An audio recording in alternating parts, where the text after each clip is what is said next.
to summarize again, we've learned rod hand only basic casting stroke. We've learned how to use the line hand, and we've learned false casting. So now one of the uses for the line hand is to allow us to extend line. So how do we extend line?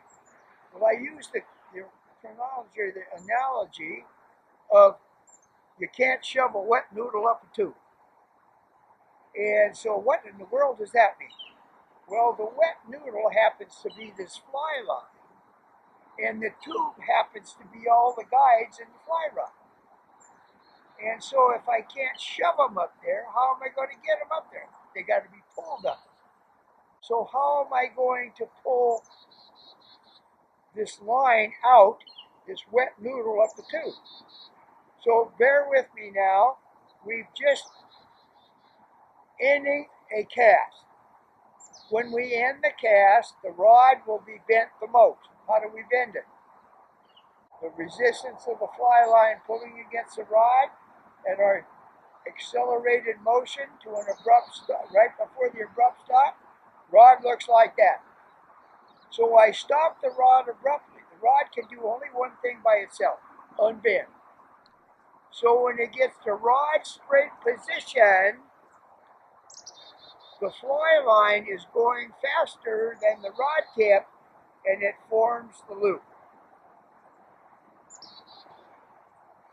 In other words, rod bend, rod straight position, loop form.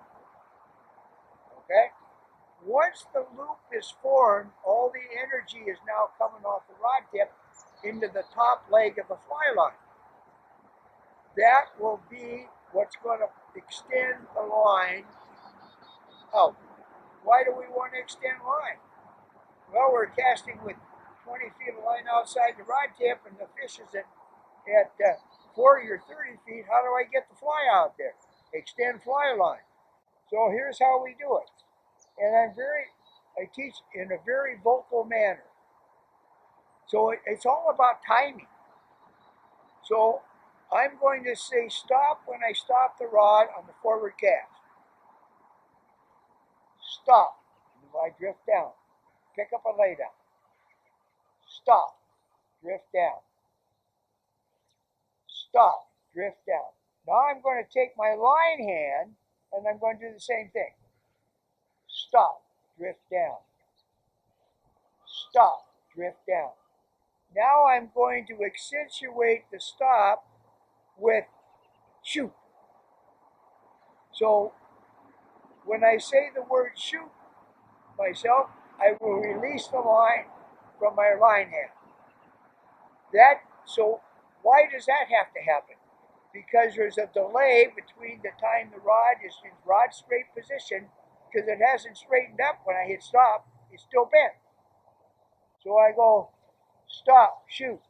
Look at that, the line went out. Wow, that's phenomenal. So let's do it again. Stop, shoot. Bingo, out it goes. Now let's do it bad. Let's don't wait for shoot. Stop, shoot. Oh my goodness, nothing happened. Because I didn't let the loop form after rod straight position.